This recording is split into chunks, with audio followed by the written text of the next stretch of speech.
Welcome everyone to another episode in the Perspective Drawing series. In this video we are going to take a look at some more techniques for rotating objects in perspective.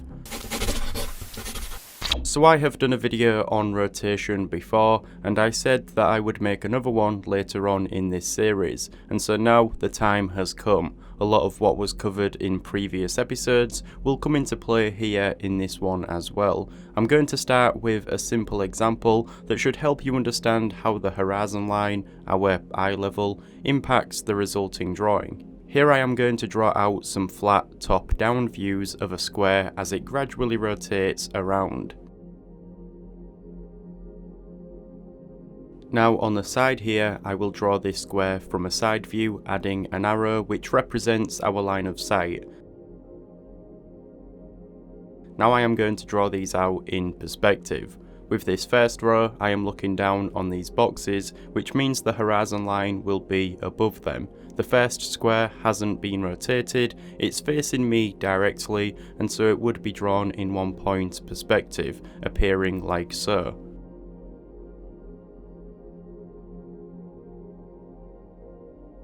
This next one has started to rotate around, and so it will be drawn in 2 points perspective. Likewise with the next one, each of these side planes will be the same as the edge is directly in front of us.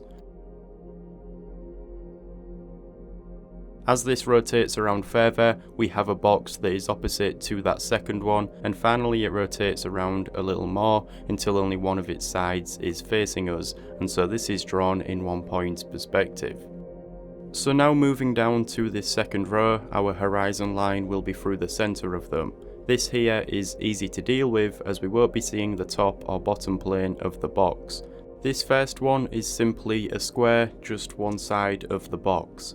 Here this next one starts to rotate, both the bottom and top edges of the box will be converging to those two vanishing points, and it's the same for the next one, except both these sides are equal and that edge is directly in front of us.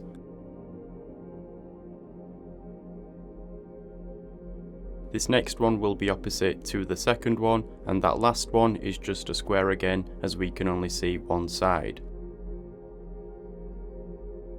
We are looking up at these boxes in this last row, which means the horizon line will be below the boxes that we are drawing. This row will be opposite to that top row. Here this first box is drawn in 1 point perspective, and we can see that bottom plane of the box.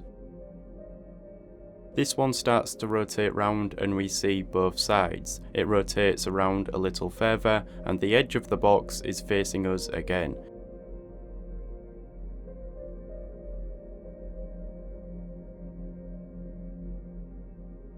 It continues to rotate around, again this view is opposite to that second one, and finally it stops rotating when only one of its sides is facing us again, and so this is drawn in 1 point perspective. But now let's move on to something else which involves ellipses, and this is why I wanted to wait until we had covered them before making this video. I'm going to draw an ellipse on a horizontal plane, and this is drawn within a divided square. I covered all of this in a previous episode.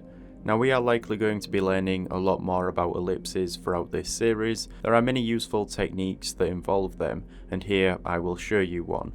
I'm going to use the ellipse to rotate some planes in perspective.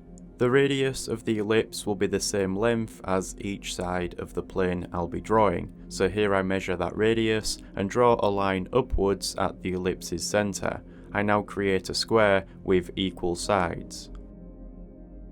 I have drawn this plane using one of the dividing lines that I had drawn to construct the ellipse, and now I'm going to add some more planes in the same position as the other dividing lines. Now the radius of this ellipse is always the same size, but like everything in perspective, it appears smaller as it moves further into the distance. Before I draw the next plane on that diagonal line behind the last one we had just drawn, I'm going to extend this line until it meets the horizon line, creating a vanishing point. It has a new vanishing point because this is rotated around. We are able to work out the size of this plane using the ellipse and this vanishing point. I'm going to rotate some planes all around this ellipse using the dividing lines already drawn. As I work my way around, I can start to extend the top and bottom of the planes that I have already constructed, as these front planes extend to the same vanishing points. Here you can see how I have used this ellipse to draw some planes on different angles. It's important to note that these planes could always be the sides of a box, and I can use this method to rotate boxes around in perspective.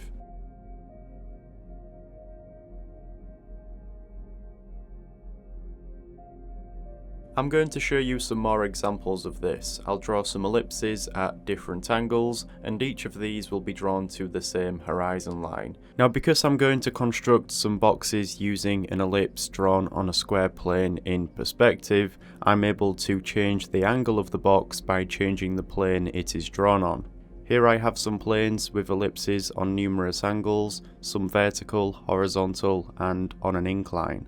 So for instance, here I have drawn out some square planes in perspective with ellipses on numerous angles, some vertical, horizontal, and on an incline. Here I have these ellipses drawn out, but before we start drawing some boxes, I want to define the minor axis on each of these. This will always be perpendicular to the plane that the ellipse has been drawn on, meaning the boxes that I will be drawing on these ellipses will extrude in that direction. So now let's construct some boxes using these. This first one is similar to the one that I had drawn a moment ago, except it is slightly rotated in 2 points perspective. I decide where I want this box to be and extend the diagonal lines to the horizon line to create some vanishing points. The height of the box will be the same as the radius. I can use this and the vanishing points to draw the box.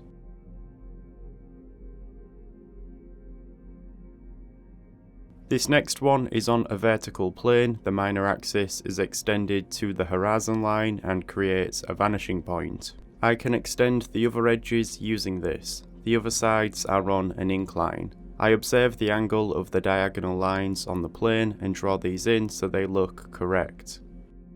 This one is similar to the first one, but it's upside down. The ellipse will be on the top plane of the box. I extend some lines downwards and find the vanishing points by extending the diagonal lines to the horizon line.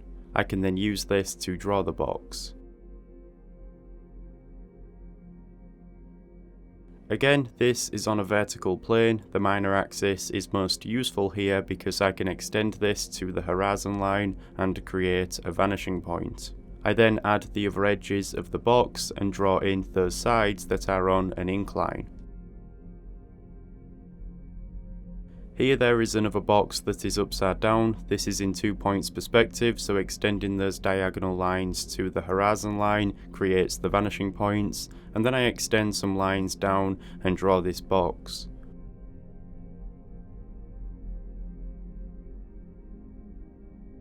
This next one is on an incline, but the same rules apply. I extend the minor axis and some more edges for the box in the same direction. These inclined lines would converge to a vanishing point on a vertical line, but this would be way off the page, so I just observe how the lines that are already here appear, and I construct this box.